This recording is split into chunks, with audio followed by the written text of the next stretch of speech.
are using the same one, whatever it was. Smoking with friends is the best way. Oh, that's fantastic. Okay, great. That is win-win all the way around for everybody. Okay. I can't complain about that. So we had 35 people last night when we cut it off? Okay. That was just a 20-minute show, right? I cut it off with 35 people. Okay. Okay, I had to refresh the chat. I'm sorry about that. Whoever can tell me what my latest Instagram upload is gets the first bong rip in their honor. Of course. But of course.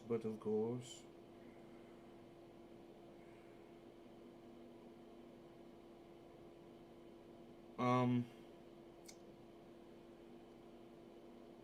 15 of you are here? Okay. Hey, Lewis. Hey, compadre. Hey, Tommy. Hey, Debbie. Lewis, Tommy, Debbie. Hey, guys. All right, I'm just going to finish this post right here.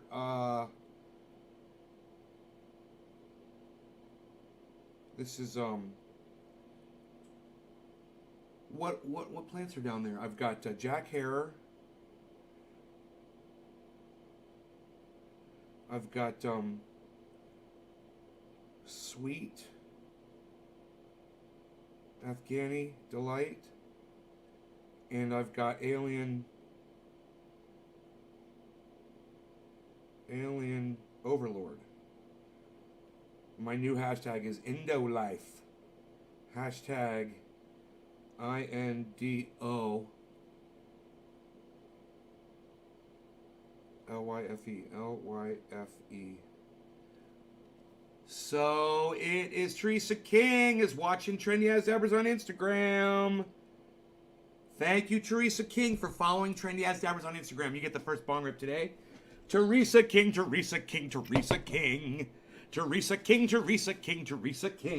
You get the first bong rip and get me high. That's because she's following me on Instagram, and if all of you guys are following me on Instagram with notifications on, you all will know as soon as I put a photograph up on Instagram. It's just photos and little videos. 1 minute long videos. Oh, somebody sent me something. What's this? Kepper, 9 messages. Kepper messages me on every platform. I love the guy. All right, so, Teresa King. I'm going to be smoking... I'm not even going to fuck with that True Black. It's either one or the other. It's either Orange Bud or Jack Herer, man, for my morning smoke. Where'd I put them? Here they go. I dropped all of my buds on the floor yesterday. The Jack Herer went on the floor, so it's covered with hairs. Carpet hairs now. Yay! Wasn't fun. So I will be getting some skunked fucking bong hits out of those buds, I'm sure, as those fibers go down into my lungs and cause cancers and things. All right, what's Nay smoking today? Okay, we covered that. David, Teresa, Deborah Hardy. Hello. Hey everybody. Okay, so I found out something about those wind chimes, the solar-powered wind chimes. They will not stay on all night if you don't take them and aim them at the sun in the afternoon like I did the first time. So in the middle of the day at noon when the sun's overhead, take your things. If you want them to run all night, take them off the eave and place them on something so they're facing right at the sun. They'll go for 12 hours if you do that. If you charge them for 4 or 5 hours, they'll run for 12 hours. I don't know how that works. I don't know how you can charge something for 5 hours and then it runs for 12. It just seems like awesome. I don't know. Teresa, yes, I got your order. Teresa's getting a double rip today. She is watching me on Instagram and she made an order for not a sweatshirt, a hoodie on Trendy As Dabbers. And just so you guys know, you might want to consider, if you're going to be washing these a lot, consider going a size bigger. They do shrink as you wash them.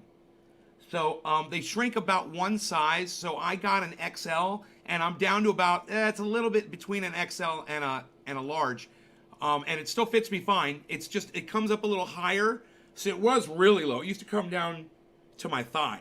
Now it's on my hip, and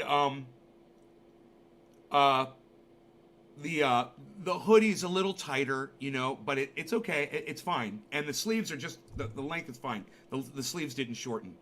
So just so you guys know, if you're going to be washing them a lot, you know, it's just a $19 deal. So, you know, I didn't get the best kind of hoodies out there. I got the cheapest kind. So make sure that was so you guys could afford them. Make sure that you get a size bigger if you're going to be using them a lot. Okay? Hey, McCoy. Bones. Bones. Bones. Is he gonna make it, Bones? Is he gonna survive? Spock. His brain. It's my birthday. Tyler, happy birthday. Jacob, so Tesla's space car cracked after testing. It was quite impressive either way. Cracked after testing. Jacob Granger, can I have a large then? Don't know why I ordered a medium. Yes, Teresa. Yes. I will give you a large instead of a medium. Yes. I will remember that. So Teresa's going up a size. Okay. It's smart. It's going to be big when you get it. So make sure you're going to have to wash it probably to get it to snug up a little bit. Oh, you want to come in, buddy? He's outside running around. Come on in. Come on in. Yeah. That's how you communicate. You give me a little barky and I'll let you right in. Good. Get your food and your water in here. Here you go. There you go, buddy. I'm about to do a Teresa King bong hit. This is a special Teresa King bong rip. Double bong rip for Teresa. For ordering a hoodie and for checking me out on Instagram. That's Trendy As Dabbers on Instagram. You can win the first bong rip of the shows too. Just follow me on Instagram, and whenever I put up a post, just take a note of it, and then when I ask you what I put up, you'll know. Just go to Trendy As Dabbers on Instagram and make sure you click the notifications on Instagram on your phone so you get notified when I put stuff up there. I'm really proud to finally be able to show you my indoor grow. And you guys might be wondering, wait, Nay's got an indoor grow going. Those plants look pretty big. What's been going on? Those plants were dying, okay? Those plants were all going to die. They were infested with aphids. And I thought to myself, I better learn how to deal with fucking aphids, because that was the one thing I've never really had before. So I spent, weeks doing different things and seeing what would work and checking and whatever before I brought the plants inside the house. And I finally figured out how to kill those fucking aphids. And then the plants, they took months to recover because the aphids, they sucked a lot of the juice out of them. So a lot of the leaves were dying, and I had to baby them back, and I had to make sure they were at the right temperature and everything. And I was just giving them water and no nutrients. And they sprung back, and they were looking good. And I went in there and I cleaned all the dead leaves off of them, and I've shaken them, and I've gotten all the bugs off, and I've rinsed them. I've done all kinds of things. And then I brought them in the house. I let them get under 1,000-watt light, which they'd never seen before. They started growing. So then I transplanted them into big 5-gallon pots, and I've started a nutrient regimen, and I've taken some more dead leaves off. And let me tell you something. The plants look healthy again. I brought them back from the brink of death. And this is the second time in my life I've done that with plants. The first time was from a spider mite infestation because my lovely ex-girlfriend and her daughter back in the day didn't want to take care of my plants when I was in the hospital, fucking almost dying of what was it I had? Diverticulitis. Yeah, so they didn't treat my plants for me. I never really talked about that before, but enough time's gone by. They really fucked me bad on that one. When I got out of the hospital, those plants, those beautiful plants that I harvested, those plants that year, they had all almost died. There were 4 Socali train wrecks, a purple flat top, and a blueberry. And those plants were in the garage, and they were covered with saran wrap. That's right, shiny, shiny saran wrap. You're like, wait, why were your plants covered with saran wrap? Because it wasn't saran wrap. It was so much spider mite webbing that I'd never seen before that when spider mites cover a plant completely, it literally becomes shiny like saran wrap. It looks like someone took saran wrap and wrapped your plants up with it. That's how bad my plants were. I was so fucking embarrassed when I got out of the hospital. I don't even think I took a picture or a video to show you guys. I was so fucking embarrassed what my ex-girlfriend had done to me while she just totally fucking did me wrong. And I was like, man, this was going to be my outdoor grow, man. I was going to get 20 pounds off this motherfucker. And these bitches, they fucked me. I was so mad. And I went down there, and I was like, okay, let's just do what you know how to do. Okay? Turn the light off. All right? Because the light's not helping these fucking plants at all. Go get yourself some Organicide and start fucking spraying. And that's what I did. I started fucking spraying my plants with Organicide every day, twice a day, and son of a bitch. Within a week, all the spider mites were gone, and within 10 days, there was no webbing, there was nothing left on those plants. I completely brought them back from the brink of death. No thanks to my fucking ex-girlfriend and her daughter. No fucking thanks to either of them. But, you know, I was only putting a roof over their fucking heads. The least they could have done was sprayed my fucking plants once while I was in the fucking hospital. Hey, Ice, what's up? So, fast forward several years later, and it's getting a little warmer, and spider mites don't seem to really be able to take a hold like they used to. I haven't seen a spider mite in 2 fucking years out here. But all of a sudden, it's the new fucking normal, aphids. Now it's fucking aphids and thrips. Well, thrips are easy. One treatment, thrips are gone with Organicide. Aphids, Organicide didn't do dick to them. I was like, what the fuck am I going to do? The Organicide is not killing these fuckers. It knocks them back. You know, it kills a few of them, but then you come back 2 days later and you've got another infestation. And I'm like, well, the Organicide just doesn't work on these aphids. They're like super fucking ultra aphids. So, I got on the internet and I typed in aphid control, and the very first product that popped up, I started reading the reviews on it. This killed our aphids. We're so happy to have used this. This got rid of them. You know, there was a natural way to get rid of aphids where you rinse the plants off. I did that. It works, but they'll come back. Rinsing the plants off does get the aphids off, but they'll come back. You got to get them out of the soil too.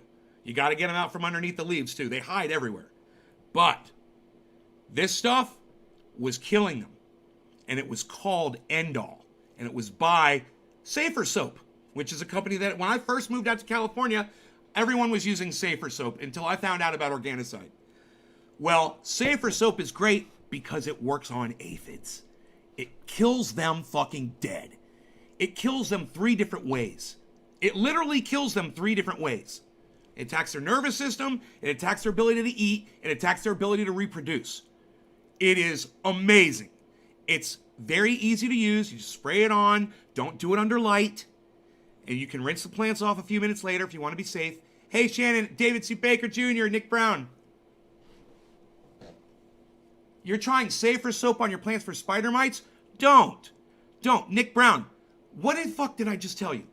For spider mites, you use Organicide. You use it every day for a week to 10 days, okay? Spray it on twice a day. No light. They won't come back. Why are you using Safer Soap when I'm always saying Organicide, Organicide, Organicide, Organicide, Organicide, Organicide, Organicide for spider mites? The Safer Soap's not going to do it, bro. Safer Soap is for aphids. Okay? I'm here to tell you this shit. I'm here to save your fucking plants, bro. That's what I do.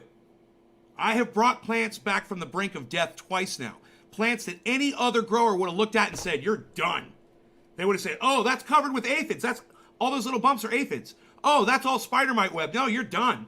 No, not me, man. I don't give up so easily. I'm not so easily indoctrinated. You know, just because people tell me shit doesn't mean I jump on that fucking boat. Especially if it's a sinking boat. You know, I'm always going to second guess people. I'm always going to second guess the norms. And why is that? Because when I was a kid, I was told that cannabis fries your brain. And it seems like every day I've been smoking cannabis and I'm doing this show and I was having a problem with mental cognitive stuff about a year ago. I was forgetting words. I thought I was losing my mind. I thought I was starting early onset Alzheimer's disease because that's what my dad's got. It's what all 4 of my grandparents got. Well, 3 of them got it, I believe. Well, 2 of them got it. 2 of them for sure. And I don't know if the 3rd one got it. And the 4th one died too young. But it's in my blood, right? So I'm thinking, I can't think of words, man. I can't think of stupid words. And I'm like, I don't know what's going on with my brain, but I'm not going to stop living my life the way I live it. I'm not going to stop using cannabis because I didn't think that was causing it. And I didn't know what was going on with my brain. Really, there was something wrong. There was something going on that I was having a problem just with normal words.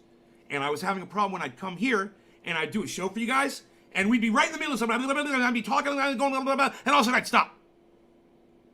And I'd stop, and sometimes I'd stop for 20 seconds, right in the middle of a sentence, because I couldn't think of a stupid fucking word. And then the word would come to me, and I'd be like, oh, God, that's the fucking word I couldn't think of. Right? You guys remember that? That was going on for like a year. Well, what the fuck happened to my brain? You gotta wonder. You gotta wonder. And you know what's changed in my life over the last couple of years? I'm not eating so much fat. I don't eat so much fat. I used to eat a lot of fat, a lot of grease, and a lot of meats, a lot of fatty meats, and a lot of fat. And I cut that fat out of my diet, not intentionally, but it was because my diet just changed. It just changed. I started eating different foods. And son of a bitch, if over the last 6 months my brain hasn't come back, I'm smoking cannabis more than ever. And I don't have that problem anymore forgetting words. I thought I was losing my shit. It wasn't cannabis, obviously. It was the fucking diet I was eating. It was the food, the junk I was putting in my body. So that leads me to Jimmy Dore this morning. He had a fantastic 1-hour interview with this guy who's talking about hunting, gathering. Okay? Did anybody see the Jimmy Dore special, the Jimmy Dore interview, where he is talking to this guy, an author of a book that speaks about hunters, gatherers. Has anybody watched that Jimmy Dore episode? I'm going to do this Teresa King bong hit. You guys answer my question.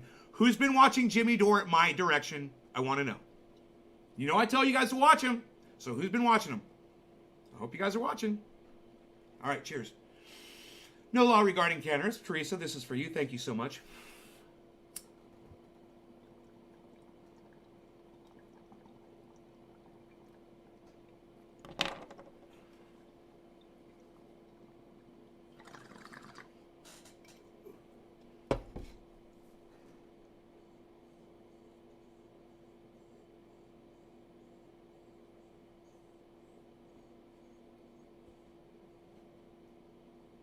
Right on, David.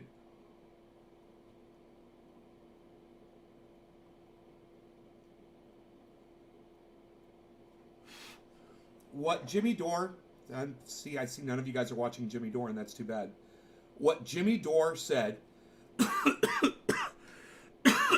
was that he'd seen in these books, these guys were writing, that our way of life changed when we got into farming. You guys should hear the whole fucking interview. It's really enlightening. And one thing it will help you with is whenever you are considering going off grid like I'm doing, if you're thinking about doing it, this is a very important conversation to listen to. Okay? And I would so much rather let's just listen to Jimmy Dore. I'm going to make you guys listen to the whole fucking thing. That's all, because it's the only way to do this.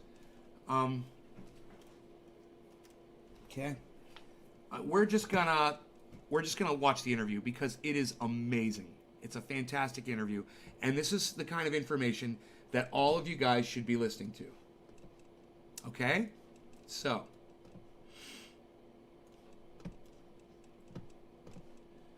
history.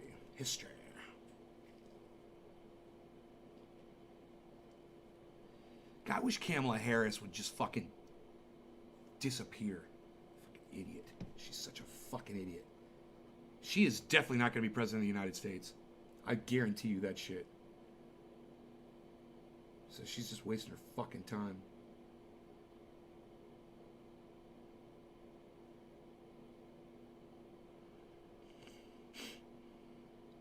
Where's the video that I was watching Jimmy Dore? Huh. Oh, it's at the very top, dumbass. Okay, there it is. I got it. My bad. All right, I made it 29 minutes in. And the entire and isn't making you happy. Interview. The entire interview is amazing. If it gets boring, I'll fast forward through boring parts, but it's really not boring at all. It's amazing. Okay, so let me bring you guys up here.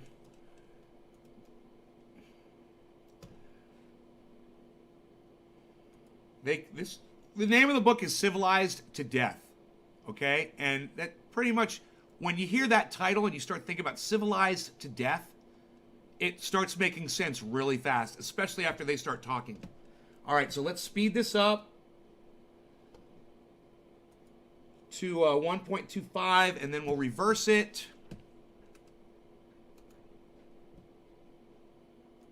Okay, there we go. We should be okay. All right, well, let's get to today's guest. We have a great guest lined up for you. And before we get into this, let me just say, listen, you guys, you don't have to agree with Jimmy Dore to watch Jimmy Dore, to enjoy Jimmy Dore, to laugh with Jimmy Dore, to be friends with Jimmy Dore, to support Jimmy Dore. You don't have to agree with everything he says, okay? So you might hear him say something you don't agree with. He says a few things that I don't agree with. I love the man. I'd have him over for dinner. Okay, he's amazing. And if you're not watching his show, you're depriving yourself of a lot of fantastic information, and he's hilarious. He's dry, dark comedy, and he's fucking hilarious.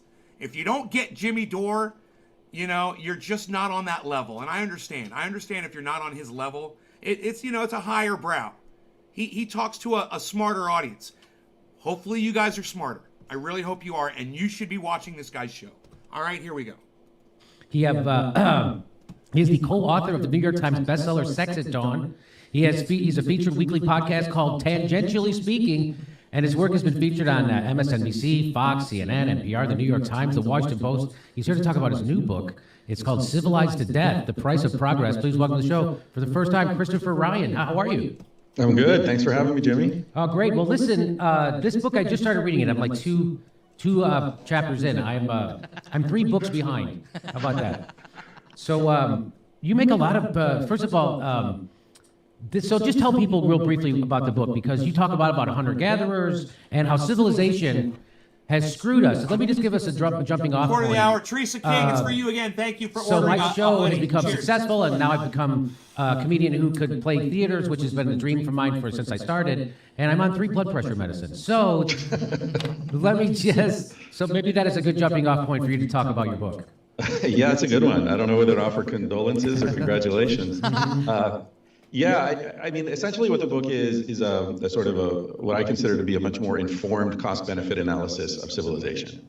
We're constantly inundated with propaganda telling us that civilization is the greatest thing that's ever happened, the greatest accomplishment of the human species. Do you hear what he just said there? What he said was, we're constantly inundated. We're indoctrinated. Okay? That's what this is about, guys. You have been lied to your whole lives. And this guy, he's just common sensing it. Like me. You're going to love this conversation. You're all going to be able to keep up with this. Don't think, oh, this is going to be too deep for me to understand. No, it's just simple. So pay attention. Etc. But I've spent 15 to 20 years studying hunter-gatherers, and a lot of counterintuitive facts jump out at you when you immerse yourself in hunter-gatherer life. For example, we're told that hunter-gatherers were constantly living on the edge of survival, constantly struggling for survival. Hobbes told us in 1651 that life before the state was solitary, poor, nasty, brutish, and short. It turns out none of those things are true. hunter-gatherers work on average 20 hours a week. And I'm talking about hunter-gatherers in the Kalahari Desert. And Okay, did you guys... I'm just going to make sure that you guys get every point, okay? The point he's making here is we work way harder today than hunter-gatherers. We work harder than our ancestors that didn't have cell phones, that didn't have air conditioning, and didn't have electricity. That's what he's saying. The point is we work way harder. Our stress levels are higher. Whenever you hunt and gather, all you're doing is you just worry about getting food for that day, and then you're fine. He's going to explain completely in depth how society and how the constraints that we're indoctrinated into believing we're supposed to live by are literally killing us so much faster than living like someone that lives out in the wilderness. Let me just, so maybe that is a good jumping off point for you to talk about your book. yeah, it's a good one. I don't know whether to offer condolences or congratulations. I mean, essentially what the book is a sort of what I consider to be a much more informed cost-benefit analysis. Has become successful, and now I've become a comedian who could play theaters, which has been a dream of mine since I started. And I'm on 3 blood pressure medicine. So that was the important point. He's on 3 blood pressure medicine. So maybe that is a good jumping off point for you to talk about your book.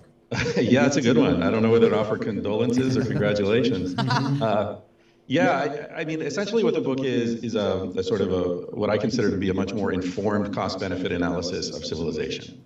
We're constantly inundated with propaganda telling us that civilization is the greatest thing that's ever happened, the greatest accomplishment of the human species, et cetera. But I've spent 15 to 20 years studying hunter-gatherers, and a lot of counterintuitive facts jump out at you when you immerse yourself in hunter-gatherer life. For example, we're told that hunter-gatherers were constantly living on the edge of survival, constantly struggling for survival. Hobbes told us in 1651 that life before the state was solitary, poor, nasty, brutish, and short. It turns out none of those things are true. Hunter-gatherers work on average 20 hours a week. And I'm talking about hunter-gatherers in the Kalahari Desert and the Australian outback and in some very harsh environments. And what we're calling work, what anthropologists count as work in these studies, are things that we do on vacation, like hunting, fishing, picnicking. That's hilarious. Yeah. That's so funny. So maybe unconsciously we are going back to that's why we feel like rejuvenated, because we're actually going back to our true nature. Sure. I mean, even a golf course. It looks like the environment in which human beings evolved. That's why it's relaxing to the eyes. That's why people like wandering around on those grassy, hills with the water traps and the sand traps. So that's essentially a recreation of the environmental environment of our species. So really what I'm saying, the book's interesting to me because it's both deeply radical and subversive in that it questions the fundamental narrative of civilization, and yet it's also completely obvious. If you look at the things that make us happy and comfortable and make our lives meaningful and worth living and healthy, these are all things that are congruent with the world in which we evolved, whether we're talking about our friendships, our sexuality, our food, our exercise, you pick it. The approach to health and happiness that most exemplifies the world in which we evolved is the one that's most effective. So you make the case, first of all, I remember reading an article, and I forgot about it immediately afterwards, but it was about how many people actually have people in their lives. And I remember it went like, you have a really small amount of close friends, and then your family extended, and people you work with, and then people top off right around 130. Interact with in any sort of intimate way. Yes. So you might have more than 150 Facebook friends, but you're not actually That's right. Paying attention to them. That's right. So, so what a common phenomena of human existence now in this day and age. Well, first of all, it's amazing that you make a point that we lived a totally different way for hundreds of thousands of years, up until 10,000 years ago, and you point the finger at agriculture, that as soon as we started farming, that was the death of us, or that was what really kicked off modern civilization, and then we became slaves to the work, to the work schedule, and that's what we had to hire guards. And there's another book that also made this case. It was called it was a novel. It was called Ishmael. I forget. It won a book award, but I forget who wrote it. But Daniel Quinn. Oh, that's it. Yes. So so I was noticing maybe a parallel with that. So go ahead, explain about how you make the case that agriculture changed everything. Well, yeah. I mean, and as you say, other people have made that observation, and it's really not contested. archaeologists, anthropologists, they all agree that agriculture has changed the way humans lived, and that there is a remarkable consistency to the way our ancestors lived from 300,000 years ago, when anatomically modern humans are thought to have evolved. So people who look like us have the same brain capacity as us, the same body shape. You wouldn't know a difference if you saw someone from 300,000 years ago walking down the street. So from the time they evolved until 10,000 years ago, our ancestors lived as immediate return hunter-gatherers, meaning that they ate what they found that day. They didn't have accumulated resources. Once people start to have accumulated resources, then everything changes. And in most situations, that happens with farming. Now, there are some exceptions to this, which anthropologists refer to as complex hunter-gatherers. And those are, for example, societies in the Pacific Northwest where they had massive salmon runs. And they would harvest lots of salmon and smoke them and preserve them and save them through the winter. So they, even though they weren't farming, they also had accumulated resources. So it's similar to farming, where you have a harvest and you have to develop a hierarchy to decide how that harvest is taken, how it's preserved, who gets what later in the year. Okay, this whole conversation, guys, don't get scared. This whole conversation is about the way we live today in society is killing us and is unhealthy. And the way that we used to live, hunting and gathering, was healthier. And people lived longer, they lived happier, they didn't have cavities, they didn't have stress, they didn't have heart attacks. Their children died more, the kids would die more. And they talk about that. But that was like just one thing, man. Everything else was way better. And you need to realize that we are headed in that direction again. If the grid goes down, we're going to be hunting and gathering again. Hey, man, it might not be as bad as what we're thinking it is. They're going to explain all that. Don't be scared. Don't run off. There's a lot of people. There's fucking 20 people that left this goddamn video. I can't fucking believe anybody would leave this and not listen to what these guys are saying. This is insane. This is your future, everybody. Don't be scared and run off. I can't believe that people are leaving this. Don't leave. Listen to what they're saying. It's not some kind of conspiracy fucking mumbo jumbo or whatever the fuck you're thinking. The reason you're leaving, I don't know why you would leave this conversation, but stay and listen, please. It's going to enrich your lives. In between the harvest. So you see societies like that are similar to farming societies in that they quickly have political hierarchies. They have slavery, they have warfare, endemic warfare between the different tribes. This is what happens when you have accumulated resources. Radical change in the way people live. And in the case of farmers... Billy, that is a good point. And you know what? When the grid goes down, the government goes down. So there won't be any laws, there won't be any rules. So it's just a matter of getting in the right mindset by watching things like this. By educating yourselves, understanding why we are where we are, where we're headed, if you listen to me, Guy McPherson, and the fact that it's a good thing. It's not bad. It's not a bad thing. Of course, I've got full solar, and I'll have a well and electricity, and I'll have all that shit. So it's a little bit hypocritical of me, because I'm not going to be living out in the fucking woods. But for some people, you'll be okay. And he talks about, well, you won't have your cell phone anymore, and that's things you enjoy. That's because that's what you have. And if you have trees and animals and the stars and waterfalls and things like that, you'll find beauty in other things, and joy in other things. Archaeologists have determined quite clearly that the health of people dropped precipitously immediately after agriculture. Well, did you make the case about how, because I always wondered about how did people live without dentistry? Modern did you get an infection, you'd be dead. And go ahead. Go ahead. Well, yeah, so many of the things that we're told are great gifts of civilization are in fact sort of partial compensation for problems that are caused by civilization. Dentistry is one of them. In fact, I just put a thing up on my website that I call the Civilized to Death Cocktail Party Cheat Sheet, which lists like the sort of most common responses you'll get from people if you start having this conversation at a cocktail party. And this is one of them. Like, wait a minute, man, I would have died from impacted wisdom teeth if I were a forager. But the thing is, foragers don't have impacted wisdom teeth. They have very few cavities. They have almost no gum disease. The combination of the diet, which is very low in sugar, and a lot of chewing creates different jaw shape. It creates much better dental health. The same can be said of other aspects of health, ranging from depression to anxiety to sexual dysfunction to heart disease.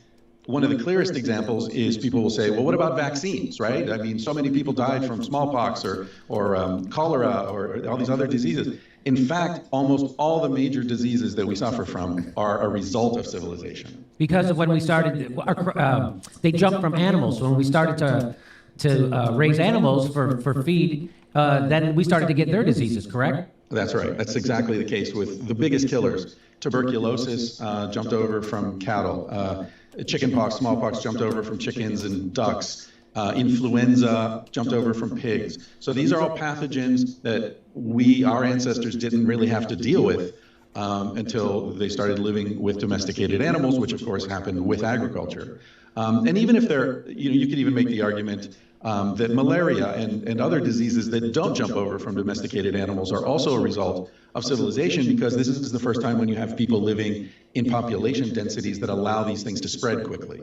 Hunter-gatherers live in very dispersed groups, as you said, rarely more than 150 people max. So even if, let's say, a group was afflicted with some contagious disease, it would have spread within the group and then stopped because there was very little contact with other groups.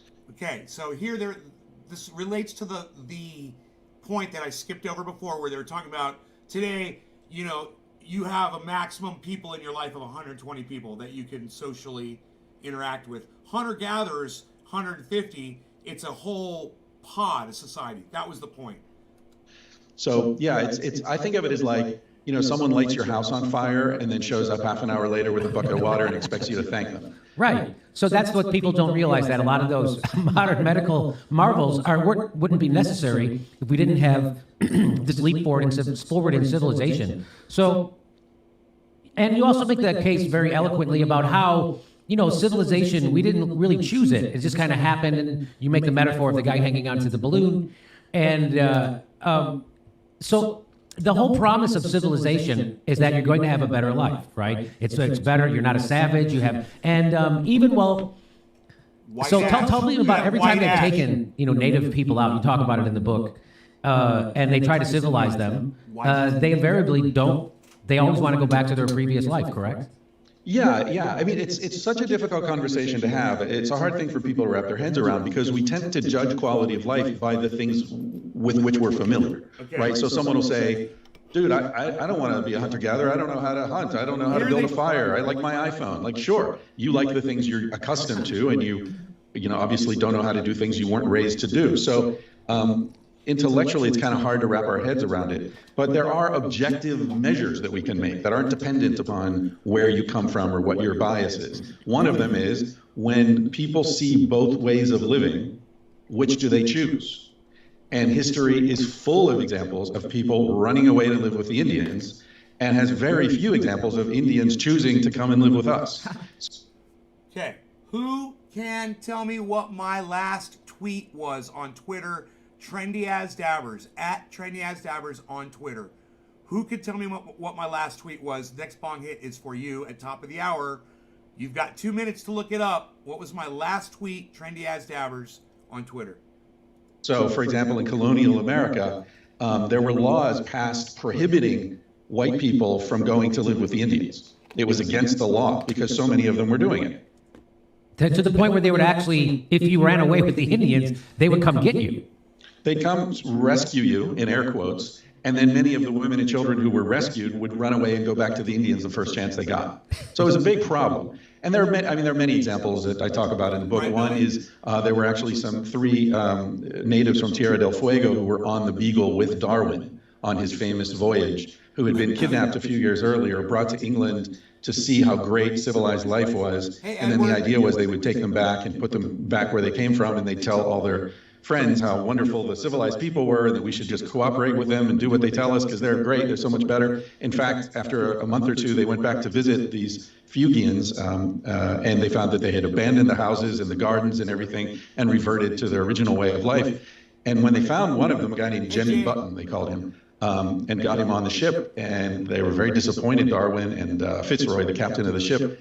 And they said to him, like, dude, why did you abandon the house we built for you and the gardens and this whole civilized? And he said, I don't need it. There are plenty fishies, plenty birdies. Like, I've got everything I need, man.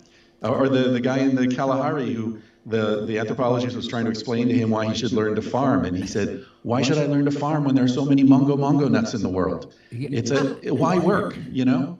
So it makes no sense. So well, that's the way. So basically, we've constructed a world, right, where you got to have all this pain to have a little bit of pleasure. You got to work, and that's just the way. So, you know, like our minds. Well, it's the oldest story in the book, right? So somebody gains wealth and success or fame and all the money in the world, and then they become a drug addict or they kill themselves. And people are like, what? What happened?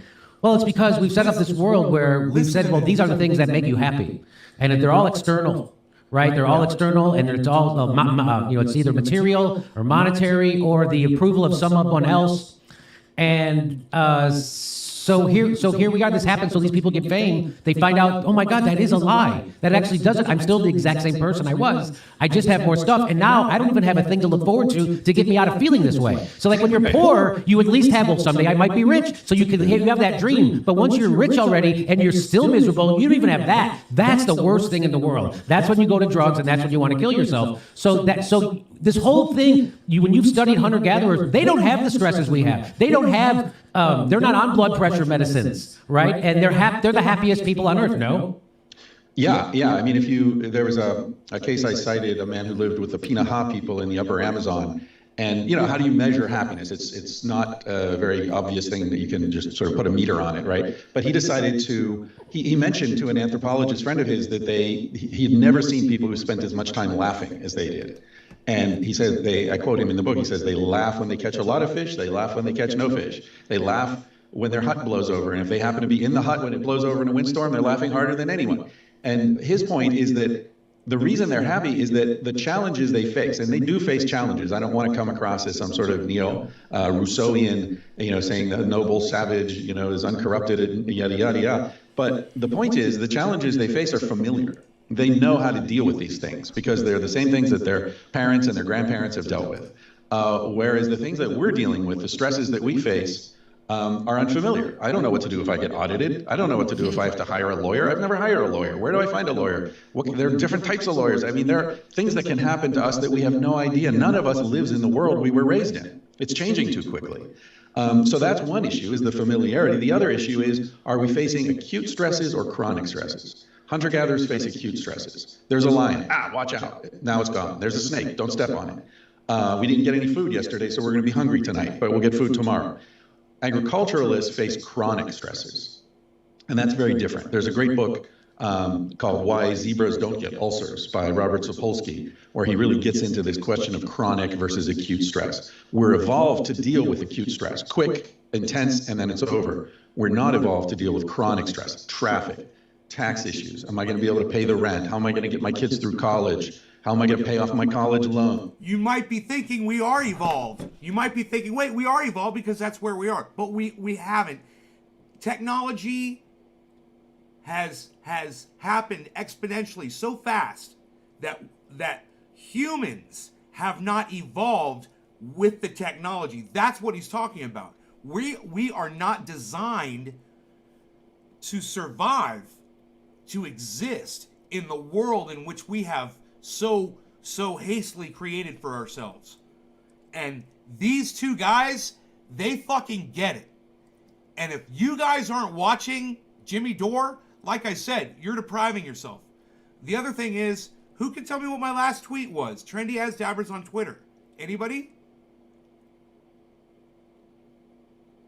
What was my last tweet on Twitter at Trendy as Dabbers? So I can do a bong hit. Thank you. In your honor, but you have to go to Twitter and you got to go look up my tweet and you have to tell me what my latest tweet is. If you can do that, you get the bong rip in your honor and I get to smoke. It's like all this stuff that just goes on and grinds us down. We're not evolved for that. Yeah, that's, that was very eye-opening to read that part. Like, you talk about how hunter-gatherers, they're completely made or conditioned to live that life, right? Exactly how you pointed out. That all the problems they have, their parents had, and their parents' parents, and for thousands of years. Whereas the world I'm living in is much different than the world I was born into. Like, there's no, the internet, the cell phone, air travel, the whole deal is crazy. So there's so many, now we're entering into the third industrial revolution, which is going to upend everything. So I want to go over a few more things. Everybody thinks so you make the point that everybody always thinks they're living in the best time ever to be alive. And you're really making the case that, no, we're actually not. We're not happier than we were before agriculture. And in fact, we're not actually even living that much longer because of the way they count how you live, right? Yeah, that's one of the most pernicious propaganda points, this idea that we've doubled the human lifespan, which I bang my head against a wall every time I hear it. It's untrue. It's something that archaeologists know is untrue, but it's really hard to get that into the public conversation. So the way it works is that when they calculate average life expectancy at birth, they include infant mortality in that. So when you have a lot of babies who died, that brings the average down. And hunter-gatherers do have a lot of infant mortality. It ranges from 30 to 40% of kids who die before the age of 10. And we can talk about that's a significant issue, and I don't want to gloss over it. But a lot of those kids are kids who would be aborted in the modern world. They're kids who have physical deformities or cognitive deformities or issues that would not allow them to survive. Those abortions are not included when we calculate average life expectancy at birth. So what happens is you have a bunch of kids who die, you have adults, if you make it past 10 or 15, you're likely to live in your 70s or 80s. But the average is 35. And so people hear that and they think people were old at 35. Everyone died at 35. That's nonsense. No human being has ever been old at the age of 35 other than maybe Mark Zuckerberg. So you make that the average life cycle is somewhere between 68 and 72. And that we just really, what medicine has really done is taught us how to drag out the last couple of years of life. My last tweet was about, it just said #trendies, and Teresa King got it, everybody, just so you know. You make the analogy of a basketball game, the last 2 minutes take an hour, and that's how we're doing our lives these days. I think everyone's noticed that. Hash, will you do me a favor? Will you download Twitter and open up a Twitter account and follow Trendy As Dabbers for me, Hash? I know you will. Thanks, brother. Too, right? I mean, I don't think that that's a crazy idea is what I'm saying. I think everyone's lived through that. I think I certainly have with my grandparents and my parents. So, yeah. And it's interesting that the motivation for making the basketball game last so much longer, the last 2 minutes and the last year or two of life, are both commercial. It's both about making money. That's right. They have more commercials in a basketball. That's exactly. Oh, that's hilarious. So, I mean, the big problem of human beings is the way we're conditioned, right? So we're mentally conditioned to prepare for a future life, right? So sacrifice now, work, prepare for a future time. But the problem is when that future time gets here, Shannon, the page is called Trendy As Dabbers on Twitter. So it's at Trendy As Dabbers. That's the page. Trendy As Dabbers on Twitter.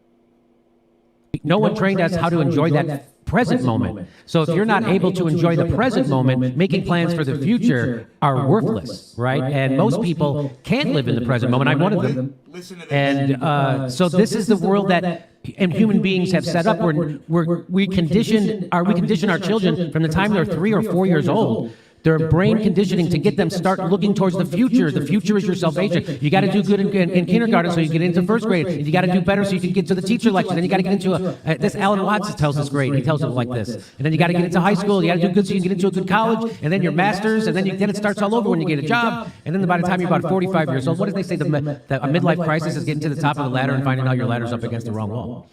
So, but that seems to be the universal experience that everybody has, that they just feel empty, walking around, a cog in a wheel. And your book kind of explains why, because we're living, well, the way you put it is that we've created a zoo for ourselves, right? When you go to Twitter, Go to the search on Twitter, type in Trendy As Dabbers. My page, my name will come up. Click on that, and you'll be on Trendy As Dabbers' page. When you're there, click the follow button, and then register for notifications on your smartphone so you get notified when I tweet. Then you can get on over to Twitter and get in on the activity. Created a civilization. Because if I'm tweeting, you know I'm right there, you know? We've created an environment for us to live, and it's stressful for us. It's not natural. But you make the case that if we're going to have to live in a zoo, what do you say about it?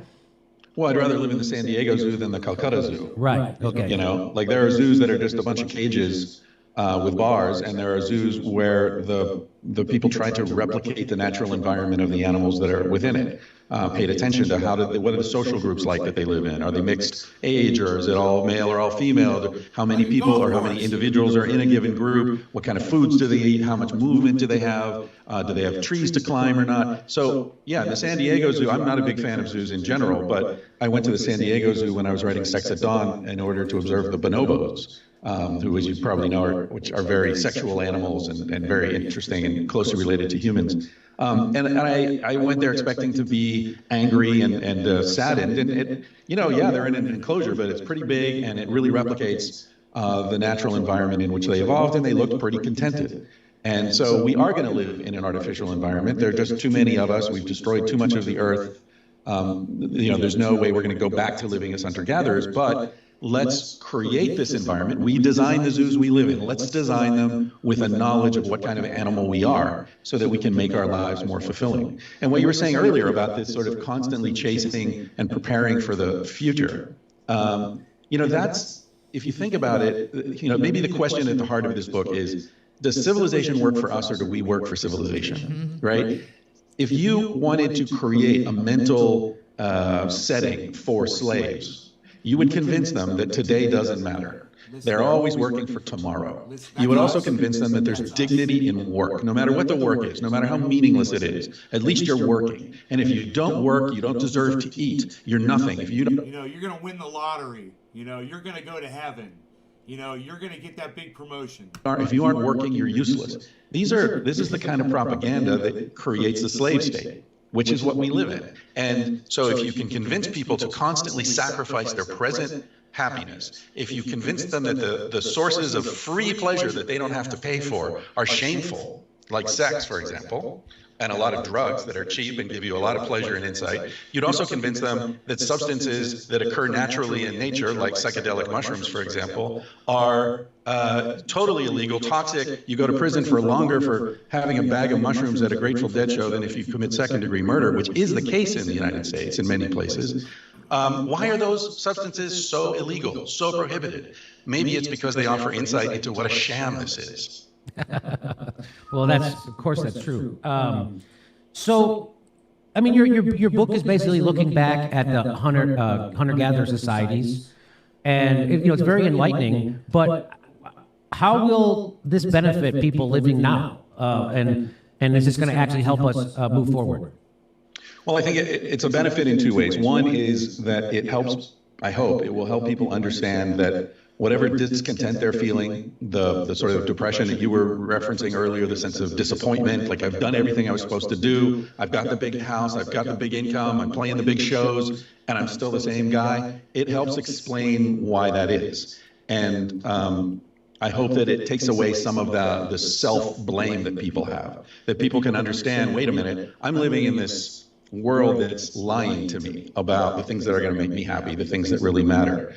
And so it's not really your fault that those things don't fulfill you. Just like it's not your fault that a horrible diet that the FDA has been telling you is the proper diet for years gives you heart disease. That's not your fault. You've been eating stuff they told you to eat. It turns out they were giving you the wrong information because corporate interests convinced a bunch of scientists to blame heart disease on fat rather than sugar, which we now know is a whole scam.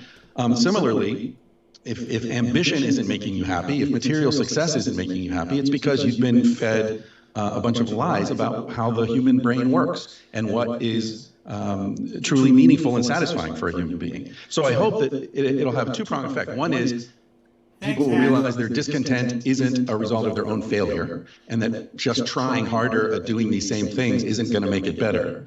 And on the other side, it offers some guidance on how to think about what truly is meaningful and satisfying in life. And so I go through some sections in the book where we talk about, for example, disaster sociology. These people who have spent, it's an academic discipline where they study how people behave in disasters and when the trappings of civilization fall away and people are left on their own, right? What happens? Do people rape and pillage? No. In fact, what happens is people reach out and help one another. And not just people they're related to in some genetic, evolutionary, inclusive fitness sense. Neighbors help one another. And there's a very moving quote where the man who, I think his name was Charles Fritz, the originator of the discipline, was talking near the end of his life, and he said, a lifetime of studying disasters has convinced me that people who survive disasters look back at those years as the best years of their lives. They had a sense of community, purpose, meaning. They felt important. They were helping other people. The true disaster is daily life. That's what fragments us and keeps us separate. More people live alone right now than ever in the history of our species. Think about that. 25% of Americans live alone. What's the worst punishment we say for the worst criminals? Solitary confinement. That's right. That's right. And that's what cults do too. When you have a cult, and if you go against the cult, they ostracize you, which is the worst thing. You're separated from the cult, and that's what Mark Zuckerberg does. That's what Jack. That's why he's so old. That's what Jack at Twitter does. That's what they do. If you cross them, if you're a bad person, you're going to be ostracized from the group. It's the worst thing you can do to someone, and that's again. I'm sure this was predicted by someone named George Orwell or something like that. Now you asked the question: how effective is this whole progress idea? You got any conclusions? How effective is the idea in terms of what? In terms of creating happiness or just convincing people to do what you want them to do? So I'm going to get you just kind of answered it. So it's been successful in getting people to do what they want. So we do live in this kind of evil web but so now how do you deal with it? Like have you checked out? I have 1 foot in, 1 foot out. I spend half my year living in a Sprinter van called Scarlett Johansson. Just drive around. I've done it 3 summers now. I drive around the Rockies and the Western United States and Canada and do podcasts on the road with random people I meet. And so I sort of spend a lot of my time sitting by a campfire, looking at the stars, jumping in rivers, trying to sort of just live in the present moment. You were talking earlier about this, again, to return to the chasing the future thing. Isn't it ironic that basically every religious tradition encourages people to live in the moment, right? I mean, think about Buddhism. It's all about be here now, right? It's about forgetting the future, forget the past. You mentioned Alan Watts. He wrote about that all the time. That's where we came from. Everything, as I said earlier, diet, exercise, medicine, meditation, sexuality, all these things are an attempt to return to where we came from because that's our home. And my feeling is that as a species, when I'm feeling optimistic, I think that as a species, we're on this hero's journey. You've probably read Joseph Campbell's work, The Hero of the Thousand Faces, right, where he points out that every society around the world has the same origin myth.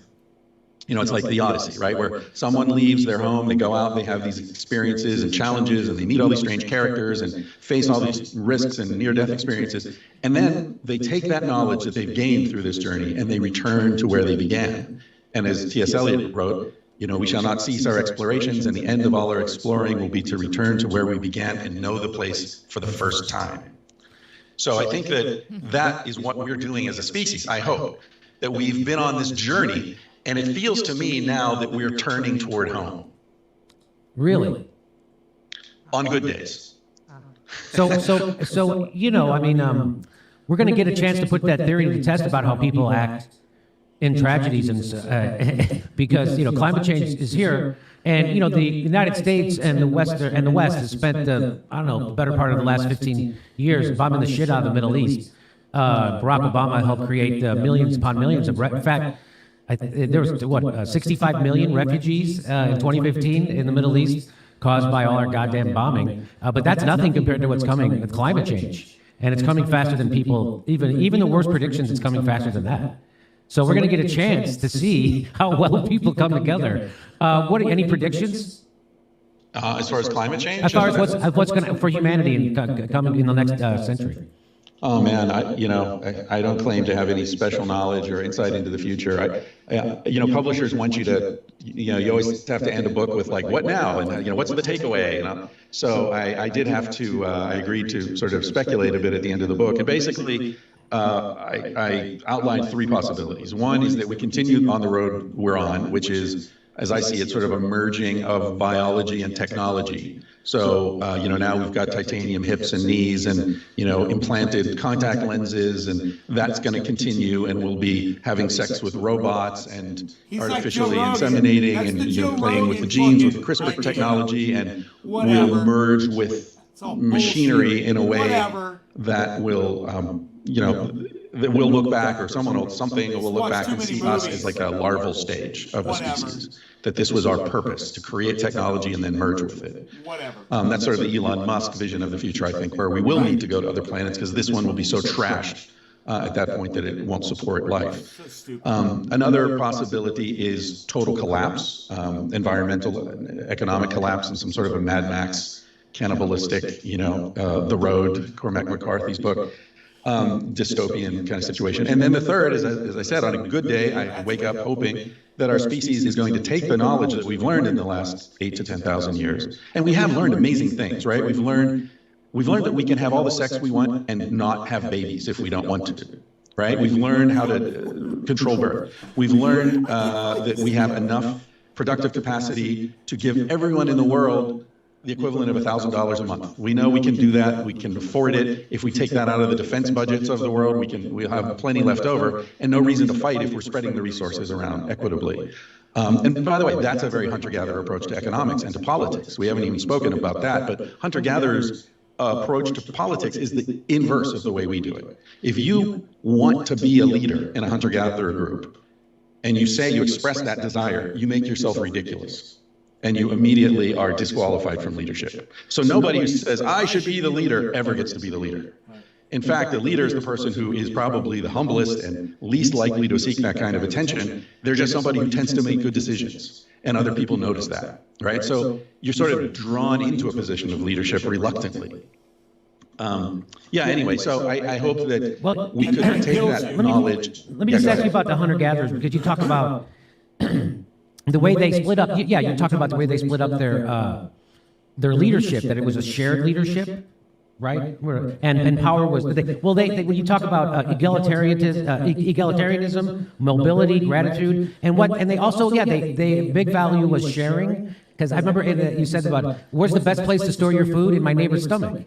Which means, because when I need food, he's going to share his with me, and we're all going to take care of each other. So we don't have to build a silo and have a guard guarding it. We're going to take care of each other. And the way hunter-gatherers approach power is that you say power is fluid. What do you mean by that?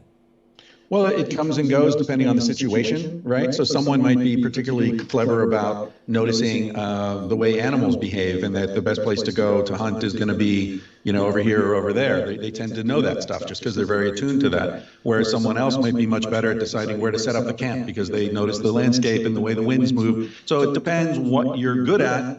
You would be the leader in that area, right? Someone else might be really good with kids. So, okay, we're having a problem with a kid, go to her, ask her what we should do, right? So the point is there's this constant confusion if you look at contact between Europeans who are hierarchical and hunter-gatherers who are egalitarian, as you said, when they would say, well, take me to your leader, right? Who's the chief here? We want to talk to the chief. There's no chief. We don't know what you're talking about. Most of the people that we think of as chiefs, like Geronimo or Crazy Horse, these famous chiefs, they were war chiefs. They were people who were particularly good at fighting wars, at organizing for a war. But they weren't the overall chief of the society. They didn't decide where to set up the camp or where to hunt or all these different decisions. Those are all made by different people, depending upon whose opinion carries the most weight. So this is the thing, that when you're in a group of 150 or fewer people who all know each other, we behave very differently. We're a very different kind of organism than we are when we're in much larger groups where other people become abstractions and we form into these superorganisms, which are institutions or nation states or so on, where we're sort of subsumed into the superorganism the way a termite is into a termite colony, or birds that fly in flocks and nobody really knows how they decide which direction to go, right? But there's some emergent intelligence that controls these things. So I think that's what happens with us, that we're constantly trying to return to the state in which these things happen organically and fluidly, to use your term, rather than institutionally. But it's very difficult at this scale. So it's interesting to me that hunter-gatherers, like you said, that they had their power was situational. Like they didn't have an overall king. They had whoever was good in that situation was the leader in that situation. But we evolved from apes. Aren't they inherently hierarchical, right? Or am I wrong? Well, okay, by ape, we're talking about... Look, I want to pause it right here. I want you guys to notice. This guy's running a filter on his camera, so it's blurring the background. It's hilarious because it's not just blurring the background, it's blurring his microphone, it's blurring his headphones, and it's blurring his shoulder depending on how he's sitting. It's pretty funny. The great apes, right? People conflate gorillas and apes. So we're talking about the great apes, of which we are one. There's gorillas, humans, chimps, bonobos, and orangutans. Those are the 5 great apes. And for people who are listening who don't know the difference between apes and monkeys, apes don't have tails. That's the easiest way to differentiate them. And if you look at those 5 great apes that are obviously the closest to us, with chimps and bonobos being by far the most closely related to humans, they're different social organizations. Orangutans are dispersed. They don't live in social groups at all, so that there's no politics or power sharing involved there.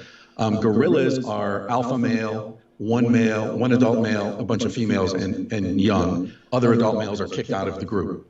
So it's not much of a hierarchy there. There's just one male. It's, like a harem situation. And then you have the chimps. Karsten, you never know.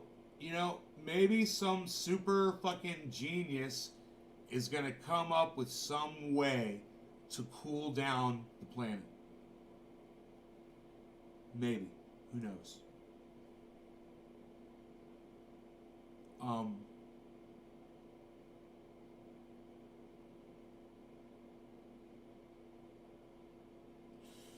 know. That's what we need, though. We got to figure out how to cool down the planet because we're heating it up too fast. And bonobos who do have hierarchies, they're status hierarchies, though. They're not related to resource distribution, especially in chimps, not at all, where chimps are more sort of like hunter-gatherers in the sense that they share resources. Chimps, on the other hand, are male-dominated, and the alpha males, the top echelon of males, will take most of the resources. So if you take, for example, a collection of chimps in a cage and you throw in a bucket of food or something, the dominant males will take over the food and they'll share it amongst themselves. And maybe if a female is ovulating and available for sex, they might give her some as well, right? Whereas, think about this. You think about how Jeff Bezos, the richest man in the world, he says, I need to take my winnings, he calls his wealth, his winnings, and spend it on space exploration. Imagine if people like Jeff Bezos, Mark Zuckerberg, Bill Gates, all the wealthiest people in the world were not so narcissistic and so concerned with their little personal endeavors. They all got together and they tried to build a system that would cool the earth down. They could have a big brain tank, they all think tank, they all sit down and fucking talk about it and figure out what some of the best methods would be, and then take all of their winnings, take their wealth and fix the planet. Because don't they have children? Don't they have grandchildren? I'm sure a lot of those guys do. But they're just so fucking stupid. I'm saying, Karsten, if those guys would just stop and get together and do that, that's the problem. You got to cool the earth down, figure out how to do that. Now, the big problem is I don't see anybody doing that shit. Bill Gates is coming up with, whatever he's working on, and Jeff Bezos is going up into space, and Elon Musk is trying to go to Mars and dig tunnels. You got all these great minds, and none of them are coordinated. You need someone to say, hey, you guys all need to get together and work on this one thing, because if you don't, all these other little things that you guys are working on won't mean dick. Because if you take the same bucket of food and throw it into an enclosure of bonobos, they'll feel that same stress, like, oh, what are we going to do now? And the way bonobos deal with stress is they have sex. So they'll all have sex with each other, and then they'll share the food. Totally different approach. I would say so. Okay. Well, you also, so I don't know how to say this without sounding ridiculous, but, people make a big deal out of life and death. I know that sounds funny because that's the biggest thing, right? Well, you tell the story about the harbor seals, or, you make the point about, which I think is a great point that people miss. So go ahead and make that point. Well, I was watching one of those BBC specials, right? One of those documentaries with Sir Richard Attenborough, which I love. I mean, that's the best, my favorite thing to watch. And there was I was working on the book at the time, and so I was noticing, where the narrative crops up in popular culture. And they were showing harbor seals playing in the waves. I think they were in South Africa. And, there's sort of happy music, and the harbor seals are frolicking. And then you hear the do-do-do-do, right? And then you see a shadow coming up in the wave. I don't remember if it was a great white shark or an orca, but it came up and it hit the seal, and the seal went up in the air, and you see this monster coming out of the water with his teeth bared, and then the seal falls, and it bites it, and there's blood running down. It's just totally horrible. And the narrator says, we've slowed this down to 1/40th of normal speed so you can, appreciate the horror and the terror. And, he's going on about how nature is red in tooth and claw and this constant battle for survival and blah, blah, blah. And I'm thinking, like, wait a minute now. This is exactly the narrative that I'm arguing against in this book. And so I looked up harbor seals on, Wikipedia or wherever it was. And harbor seals live an average, I think it was 25 or 30 years. Wow. And I'm thinking, okay, wait a minute. So this seal lived, let's say he's not even old. Let's say he's 20. 20 years, lying around on warm rocks, frolicking with his friends, eating sushi, just totally chilling out. And then when the end comes, it comes so quickly that you need to slow it down to a 40th of normal speed to even see it. And at the time, my father was in the hospital dying, and he'd been in and out of hospitals for 5 or 6 years, getting every damn tested, because he had good insurance, so they were sending him in for this and that and the other thing. And I'm thinking, man, that seal had it way better than my dad, right? I wish my dad's death had to be slowed down to a 40th of normal speed so you could even see it. So I think that's the kind of thing that we're not thinking clearly about, right? We're all going to die. And part of that slavery mentality that you and I were talking about earlier is ignoring the future, right? Ignoring death. Either because you're going to go to heaven and that's where you're finally going to get paid for all this work and suffering you've done, or just pretend you're never going to die, which we're encouraged to do. Because then you're more likely to sacrifice the present, which is all we have ultimately. But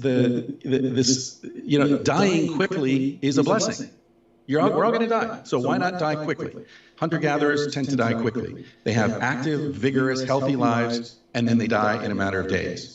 And often they commit suicide when a man particularly feels like he's at the end of his days, he can't help anymore, he can't keep up. He'll wander off and end his life intentionally and by himself. And we might look at that and say, oh, that's terrible, how tragic. But man, if you spent time in hospitals, you know that there are much more tragic ways to go. Did hunter-gatherers have religion?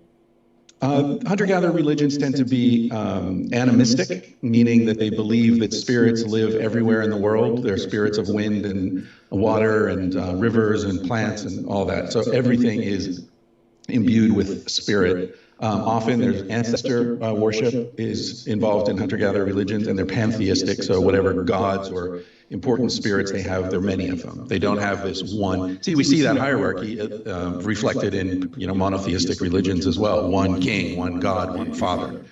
Well, monotheism was, again, that's another case where progress is not always good, because monotheism is responsible for lots of deaths, lots of wars, lots of deaths. Look at the Middle East. Everybody's God is better than someone else's God, but if you're a hunter-gatherer, everybody's God is the wind god and the sun god and the earth god. There's no ownership of a god. The gods were everywhere. So that's as we moved forward, we became monotheistic, and that was definitely to the detriment of human beings. Would you agree? Oh, yeah. Well, yeah, of course. And you mentioned this earlier, the gratitude you mentioned. There's mobility, egalitarianism, and gratitude are sort of the three pillars of hunter-gatherer societies. Gratitude comes from the fact that hunter-gatherers, the great irony of hunter-gatherers is that they have nothing. We look at them and we would say, well, they have nothing. They have no material possessions. They just have whatever they carry with them and that they happen to find, right? but they act as if they have everything. They act as if they're incredibly wealthy. They don't worry about the future. They're not gathering things for the winter to get them through. They're like, they trust that the world will give them what they need. And I quote various missionaries and explorers and people who had these confused exchanges with native people where they're having a feast and the missionary says, well, wait, why aren't you saving some of this for tomorrow? And the Indian's like, well, we'll just find some more tomorrow. Like, what's your problem, dude? Have a good time, you know? So they have this very relaxed approach to life because they live in a world that provides what they need. It's as if you and I had a limitless credit card that we never had to pay, right? It's like, hey, the world's full of stuff. All I do is show this card. I get it. Whereas we, who apparently have so much, live in a world of plenitude, have created a sense of scarcity. So we're constantly afraid about losing what we have, constantly trying to get more, constantly stressed out, whether we're talking about our sex lives or our houses or our cars, like it's always like about to be lost. You always have to get more and prepare for some terrible future that never seems to come. So the gratitude is in response to a world that provides what's needed. And when you look at the spirits and the gods of hunter-gatherers, they're nurturing. It's Mother Earth. It's a nurturing, loving presence in their lives. And then you go to monotheistic religions and you get this angry, fickle, jealous, freaky God of the Old Testament. Yeah, very much so. Well, listen, it's a great book. It's a fascinating read. Civilized to Death. By Christopher Ryan. He's also the co-author of the New York Times bestseller, Sex at Dawn. This is his second book, and it's gotten great reviews. I can tell you I'm loving it already. It's eye-opening, and it actually, it's like a book for our time, I think, right? Because people really don't know how to live right now. Suicides are going up, antidepressants, everybody's on them, even toddlers. I mean, they're giving antidepressants to everybody. They got antidepressants for your pets. They got them. So it's like, rethinking how you live and why you feel the way you feel. It's because we weren't made to live in a world like this. Well, listen, anything else you want to say before we say goodbye? Hey, you have a podcast, too. Everybody should check that out. Where can they find it? They can find all of it on my website, thatchrisryan.com. Okay. The podcast I've got, I'm about to post episode 400, so I've been doing it for a while. Wow, look at that. Okay, I got tired of doing my podcast after 173 episodes. That was it for me. Come on, Jimmy. Book, Civilized to Death. God damn, that's how I feel. Decision. You know what? Did you ever hear this, Chris? There's this story Alan Watts tells. This guy he has a ranch. He hires this guy. Stop me if you've heard it. He hires this guy to come work for him. He says, hey, could you go mend the fences? He figures that'll take him a week or two. He does it in one day, like, holy shit. So the next day he says, hey, could you pick up all the fallen lumber branches and cut it up for firewood? He does. Boom, he's got it done. He says, I did it. Like, oh my God, you're the best worker I ever had. So he takes him down the cellar. He says, hey, look at all the potatoes. I need you to take the potatoes, decide which ones we're going to keep, which ones we're going to use for fertilizer, and which ones we're going to throw away. So at the end of the day, the guy comes and goes, all right, that's it, I quit. He goes, what are you talking? Why you quit? You're the best employee I ever had in my life. What's the matter? I'll pay you double. He goes, I don't care. He goes, fixing the fences is one thing, picking up lumber is another. But this potato business, it's decision after decision after decision. And when I heard that, I was like, holy shit, that's what I feel like. It's like, I just wish I could go back to being a bricklayer, because when I was done laying bricks, I was fucking done. I didn't think about it. I went out and I played basketball or softball, and I drank a pitcher of beer, and I was the happiest guy in the world. And now I'm just thinking, I'm not laying bricks. I'm in an air-conditioned office, and I am miserable. Yeah, I tell this story in the book about this BBC dude who was in New Guinea, living with some Stone Age people, essentially in New Guinea, and doing a movie about them. And at one point, a couple of the guys said, hey, man, you've been here with us. You see how we live. Can we come visit you in your world? And when he got back to London, he talked to his bosses at the BBC and proposed it. And they were like, wow, that's a great idea. What an amazing, documentary that would be. So his first concern was that they would come to London and never want to leave because they'd see all this great stuff, So he went and he talked to a couple of anthropologists, and they assured him, don't worry about that. That's not going to happen. So they flew these two dudes out, right? They got them from their village, got them to London, and they spent, I think, about a month in London. And there's this amazing scene he talks about where they're having breakfast. They're living at the house of one of the producers, and they're having breakfast one morning, and the guy, the owner of the house, is about to leave. He's got to go to work. And they say, hey, why do you always leave so early? Like, you're gone before the sun comes up, and you come back when the sun's down, and like, you're not spending time with the people you love. And the guy says, well, I have to work, Like, work, really? Why do you have to work? And he said, well, so I could pay for this house, for example. And they say, yeah, how many days do you have to work to pay for your house? He said, 30 years. And they're like, what? Are you kidding? They said, I want a house. My friends come over. We work a couple of days. I have a house. Like, what are you doing? And anyway, so at the end of their visit to England, there was only one thing that they took back with them to Papua New Guinea. One idea that they were really impressed by, which was the idea of putting feathers on arrows so they'd fly straighter. Yeah. That's progress, baby. There it is. There it is. All right, that's a great story. Great way to end the podcast. Hey, thanks for talking with us, Chris Ryan. Civilized to Death is the book. Check it out and check out his podcast, all at his website. All right, buddy. Talk to you soon. Take care. Thanks for having me, Jim. This was great. All right, bye-bye. Come see our live show. We're going to be in Honolulu on December 27th. We'll be in Portland, Oregon, and then we go to Tempe, Arizona, San Jose, California, Sacramento, Miami. Go to jimmydorecomedy.com for a link for all the tickets for all our live shows coming to a town near you, and become a patron or support the Jimmy Dore Show. We give you hours of bonus material every week. Go to jimmydorecomedy.com, become a premium member. Thanks for your support. Yeah, and their live show is fantastic. So if you heard any of your cities and you guys want to go see Jimmy Dore, tickets are usually like $20, $25, something like that, depending on the venue. And it's a 2-hour show, man. And I'm telling you, you guys will love them, man. If you guys get the opportunity to hang out with Jimmy Dore, man, I'd be jealous. So check that out. Let's get rid of that. There we go. Okay. Yeah, I wonder why you're losing video. That's weird, Shannon. All right, well, that's cool because I got to go anyway. Listen, guys, I hope you guys enjoyed the show. I will see you on the next one this afternoon. No law regarding cannabis. And if you guys want to support Jimmy Dore, please go subscribe to his YouTube channel, The Jimmy Dore Show on YouTube. And make sure you click that bell icon so you get notified every time he puts new stuff up there. I watch Jimmy Dore all the time. You guys should be watching him too. He's great. In addition, you guys should check out the hoodies at trendyasdabbers.com. Check out the hoodies. Go check them out. All right. See you guys soon. No law regarding cannabis. Bye, guys.